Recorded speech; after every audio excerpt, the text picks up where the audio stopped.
আলোকসজ্জা নিভে গেছে, কোলাহল সব থেমে গেছে, প্যারিস অলিম্পিকের পর্দা নেমেছে, কিন্তু স্মৃতি থেকে যাবে।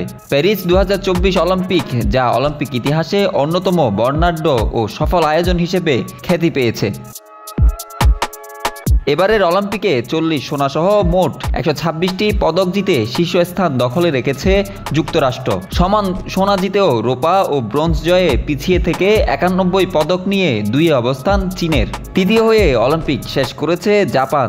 এছাড়াও প্যারিস অলিম্পিকের 10টি স্মরণীয় মুহূর্ত নিয়ে আজকের আয়োজন।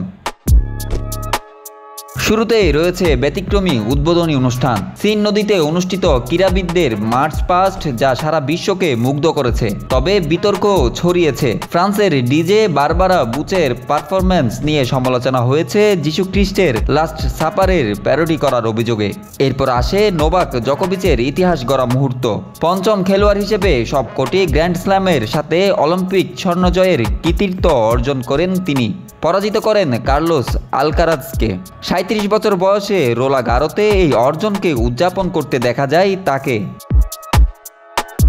জিমন্যাস্টিক্সে সিমোনা বাইলস বিদায় নেন রেবেকা অ্যান্ড্রেডের কাছে পরাজিত হয়ে। তবে তিনি বিজয় মঞ্চে নতুন রানীকে কুর্নিশ করে প্রমাণ করেছেন তার উদার মানসিকতার।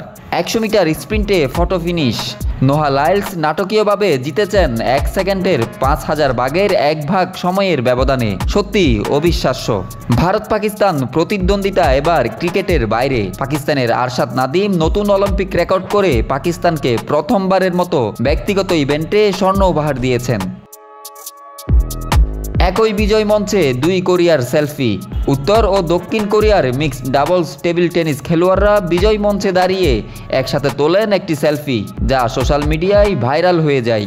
মাত্র 14 বছর বয়সে অস্ট্রেলিয়ান স্কেটবোর্ড সেন্সেশন আরিসা ট্রিউ স্বর্ণ জয় করেন দেশের হয়ে সর্বকনিষ্ঠ খেলোয়াড় হিসেবে। বক্সিংয়ে লিঙ্গ বিতর্ক। লিঙ্গ পরীক্ষায় ব্যর্থ হয়ে তাইওয়ানের লিন ইউটিংয়ের মতো আলজেরিয়ার বক্সার ইমানে খেলিফকে আগের বছর ওয়ার্ল্ড চ্যাম্পিয়নশিপ থেকে বাদ দেওয়া হয়েছিল। এবার প্যারিসে অংশ নেন দুজনই। যদিও তাদের এই অংশগ্রহণ এবারের গেমসে সবচেয়ে বড় বিতর্কের জন্ম দিয়েছে।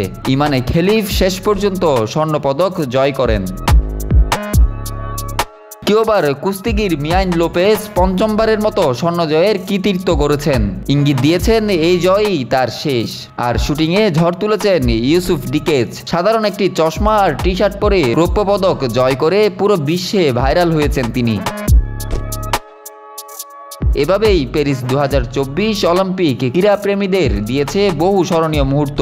বিদায় প্যারিস। ক্রীড়াপ্রেমীরা অপেক্ষায় থাকবে 2028 সালের লস অ্যাঞ্জেলেসের অলিম্পিকের জন্য।